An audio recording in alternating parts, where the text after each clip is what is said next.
nga nagautuhan nga the lost sheep. Diin ay ipakita din mga kaigsunan kung unsa kita kahalangdon ang usa ka tawo mga kaigsunan kung unsa siya unsa siya kalaw ang Ginoong Hesus.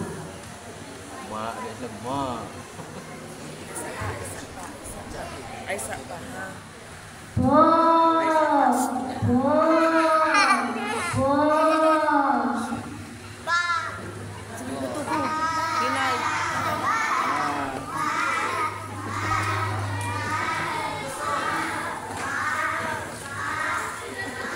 Bago mirip jadi.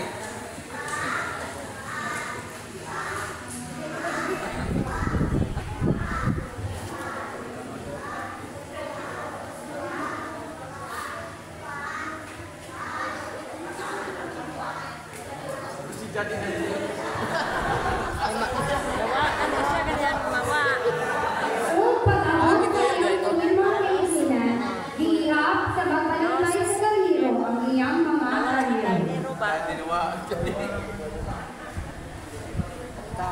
kung iya man namatigyan mga kaigsunan, nga kunang di ay iniuusa. Iya ibiyaan ang iyang lupintay no, hindi na kaniro, aron iya lamang pangitaon ang iyang usa ka kaniro nga nawala.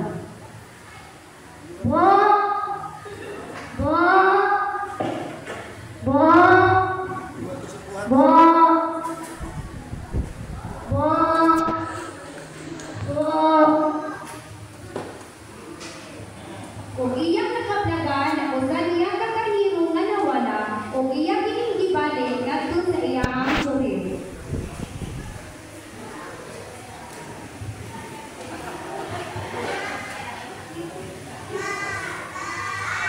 O kahibalik ang iyang usa ka kaniro, o sa iyang kining balik, nalipay ang iyang mga kauban nga mga kaniro mga kaigsunan.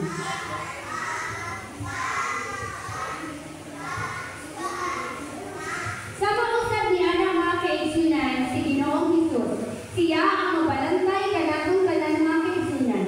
Kung sa iya ang usa kanatong mawala, dili siya musubot mga kaigsunan na dili kini makaplagan. O kita po mga kaigsunan, ato usab, kita mga kaigsunan, tabangan nato mga kaigsunan si Ginoong Hesus. Kung naamang kita ay mga kaigsunan na wala sa pagtuo, ato mga minahal sa sinabuhi mga kaigsunan na wala pa nakakaplag sa kamatuoran mga kaigsunan, ato kini pangitaon mga kaigsunan, tabangan nato kini nga kini sila madala diha sa tinilan ni Hesus.